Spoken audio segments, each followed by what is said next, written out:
Selamat sore pemirsa, Anda menyaksikan Headline News pukul 16 waktu Indonesia Barat, saya Kania Sutisnawinata. Pemirsa, artis Sandra Dewi memenuhi panggilan pemeriksaan Kejaksaan Agung. Ia hadir sebagai saksi kasus korupsi yang menjerat suaminya Harvey Mois.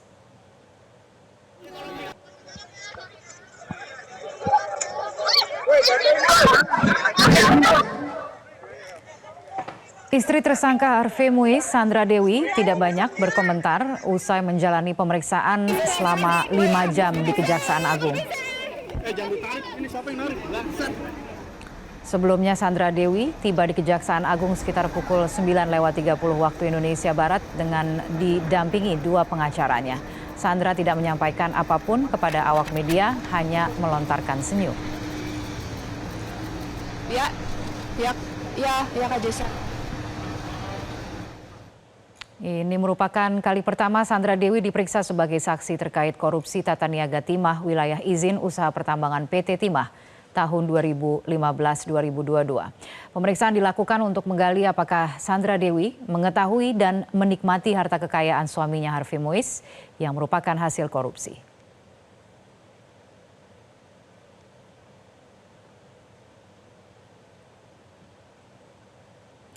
Dan setelah 5 jam diperiksa, Sandra Dewi akhirnya keluar dari ruang pemeriksaan Kejagung, namun ia enggan menanggapi pertanyaan awak media. Untuk informasi terkini kita langsung bergabung dengan jurnalis Metro TV, Reda Pulpi, langsung dari Kejaksaan Agung. Reda, apakah ada indikasi keterlibatan Sandra Dewi dalam kasus korupsi yang menyeret suaminya?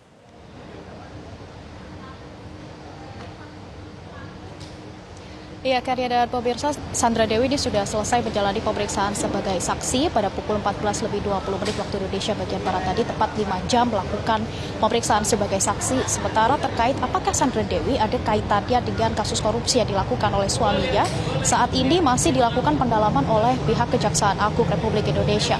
Namun untuk pemeriksaan saksi pada hari ini, tadi Sandra Dewi ini memang ditanyai mengenai sejumlah rekening yang sudah diblokir oleh tim penyidik.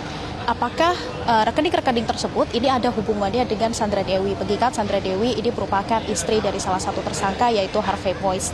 Jika ternyata ada kaitannya, ini tidak menutup kemungkinan bahwa dari rekening-rekening tersebut akan dilakukan penyitaan.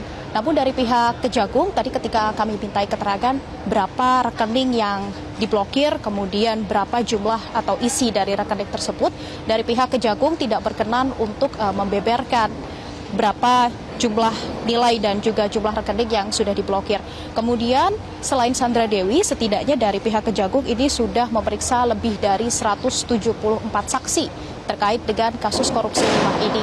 Dan dari saksi-saksi nanti juga masih akan terus dilakukan pemeriksaan. Sudah ditetapkan 16 tersangka, tidak menutup kemungkinan bahwa tersangka nanti akan bertambah seiring berjalannya pemeriksaan terhadap saksi-saksi. Karena ada 16 tersangka, dari masing-masing tersangka tersebut ada saksi-saksi yang perlu diperiksa oleh pihak Kejagung. Nah, untuk korupsi ini sendiri, ini merugikan negara setidaknya 271 triliun rupiah. Namun ini masih bisa bertambah karena angka tersebut ini hanyalah dari penghitungan secara ekonomis saja, belum dari kerugian negara. Karena kalau dilihat untuk pertambangan timah ini sebagian besar harus membuka lahan yang berupa hutan dan dibiarkan begitu saja, tidak ditutup kembali dan juga tidak dilakukan penanaman ulang. Tentu ini akan menimbulkan kerugian negara yang cukup besar. Nah, saat ini dari pihak Kejagung masih terus mengumpulkan bukti-bukti dari saksi dan juga tersangka untuk menetapkan bahwa sebenarnya berapa kerugian yang dialami oleh negara.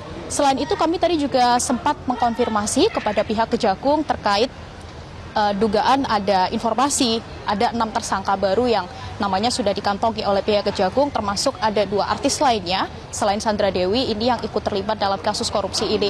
Namun dari pihak Kejagung masih enggan untuk mengkonfirmasi dan menyebut belum ada nanti tersangka baru yang akan ditetapkan karena masih mengumpulkan bukti-bukti baik dari keterangan saksi maupun bukti-bukti lainnya untuk nantinya mengarah apakah akan ada tersangka baru atau tidak. Tania.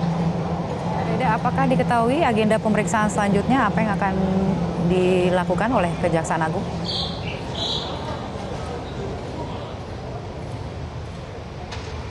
Iya, selain Sandra Dewi, memang dari pihak Kejagung nanti juga akan menambah atau melakukan pemeriksaan lanjutan terhadap sejumlah saksi, meskipun belum diketahui apakah saksi-saksi yang sudah diperiksa, termasuk Sandra Dewi, nanti akan dilakukan pemanggilan lanjutan untuk dilakukan pemeriksaan sebagai saksi lagi atau tidak. Kami juga masih menunggu konfirmasi dari pihak Kejagung RI apakah nanti akan dilakukan pemeriksaan yang kedua terhadap Sandra Dewi maupun 174 saksi lainnya. Namun yang jelas dari pihak Kejagung ini masih terus mengumpulkan kira-kira siapa saja saksi-saksi yang nantinya akan dimintai keterangan serta apa saja barang bukti yang dapat dijadikan sebagai alat bukti oleh Kejagung untuk kembali menetapkan apakah ada tersangka baru atau tidak. Karena kalau dilihat ada sekitar 16 tersangka ini yang sudah ditetapkan, 16 orang yang sudah ditetapkan sebagai tersangka oleh Kejagung RI, dan tidak menutup kemungkinan akan bertambah lagi tersangka ini seiring dengan pemeriksaan saksi-saksi yang terus dilakukan oleh pihak Kejagung. Kania. Ya, baik. Terima kasih Reda Pulpi atas laporan tersebut. Jelajahi cara baru mendapatkan informasi. Download Metro TV Extend sekarang.